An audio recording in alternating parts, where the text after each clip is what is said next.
Those are the bolts for your seat belts for the bench seat. There's 2 of each. As you can see, I took one off and then cut the rest off.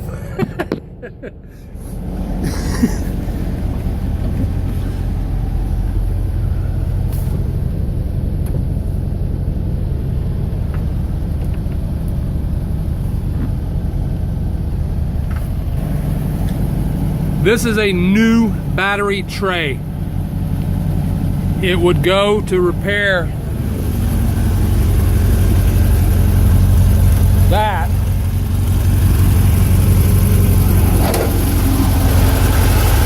It goes there, and that's what rusted out to create this.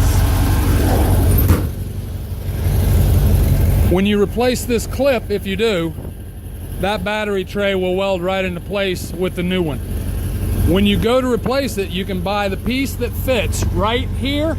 You would cut this, remove it, have your body guy throw another one on, spot weld it, and paint it. The piece itself costs about 80 bucks, I think. It's nothing. I left it because, well, I didn't want it to look brand new in Mexico. They would steal it. This hose here will connect to a regular gas bottle, a big gas grill type bottle. That end is an adapter that screws into something that accepts the little small camping bottles, the little green ones you buy at Walmart. That will screw into the place. Now you can have a big tank feeding what a little teeny 1-pounder would. I used to carry around a 10-pound tank. You can also use this to fill those little teeny bottles that cost $5 a piece using your big tank. It's pretty simple. You just take the empty cartridge from Walmart, the empty 1-pound, put it in your refrigerator or on ice for about 10 minutes, make it cold, screw this end into the bottle, this end into the hose or into the tank, turn the tank upside down, open the valve. Your little bottle now gets about a 3/4 charge, and you can use it for a year instead of spending $5 a can. That's a timing light. You're going to need it. It's yours. Have fun with it. It's you'll read in your books, you'll need this to do your tune-ups and stuff on the engine. This is the rubber seal that will replace that rubber seal. I just never replaced it. It doesn't leak, so I didn't bother. In order to get to it, you have to take that apart. Not as hard as it looks, but it has to come down. Going in there. Your air filter is not a throwaway. It's a reusable for a long, long time. These are the pieces, this is the stuff you use to clean it. So you just clean it out, dry it, spray it with this stuff, and then you're good for another, well, depending on your conditions, several thousand miles. That's what this is for. Don't throw that air filter away. This clip right here is there to hold a mag light.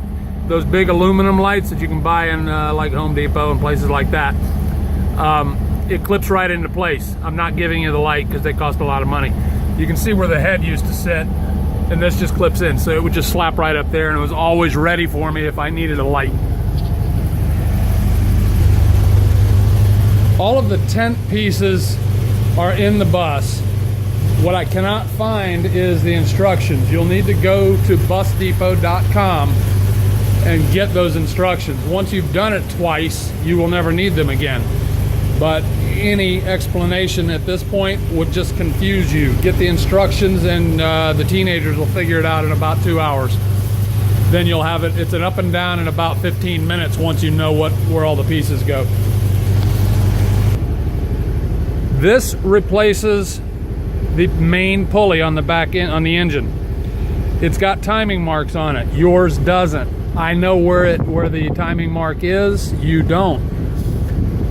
The mechanics know if you have, the next time you'd have a mechanic touch it, have him take the pulley off of the car and put this one on. Then you have timing marks that you can use that timing light to dial everything in perfectly with. This is not a cheap part, it's yours, enjoy. This door is not adjusted properly. I don't know how to do it because it's an art that body shop guys have. I've played with it. That is one adjustment point. In fact, I think it's the only one, which seems to make it simple. But right now, the way I've got this working, when you open the door, it'll lock back here. Now it's locked in place. Real handy when you're camping. When you go to close it, I start it and I put my hand here. And then I just push the whole thing so that I latch this in place. Now she's secure. Again, to open,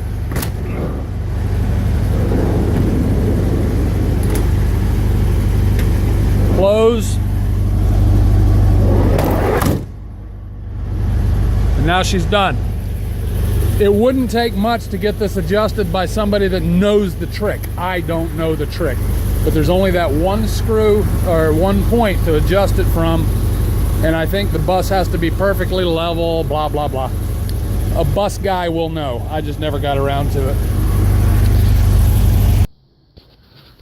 Once you've had the bus out and running and it's you know, warmed up in a hot day, if you go to park it and come back 30 minutes later, it may not want to start up like a warm vehicle.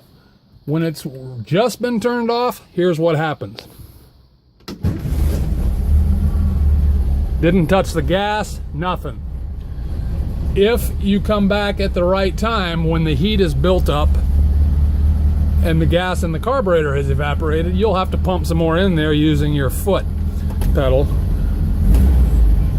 If it tries to start, I always start with not touching the gas when it's warm.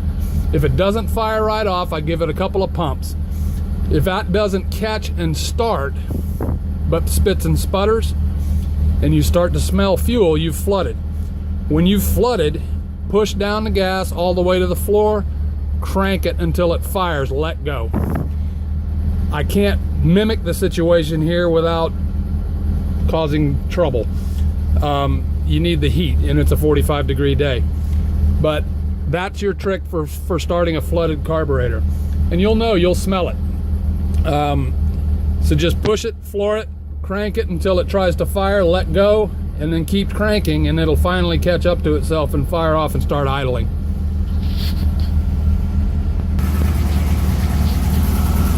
There's some stuff I'm sure I'm forgetting. Again, I'm here. You can always call me, check on things. If you find something that's not working the way it's supposed to, don't panic. Shoot me an email, give me a phone call. It's a 46-year-old bus. So I know a lot of tricks, I just can't bring them to the front of my Cortex this morning. But like I said, I'm here for you.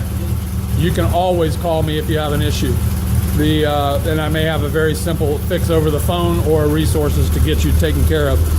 So this should work out for you. The stickers on the back, these, they will all come off pretty easily. I'd leave this one.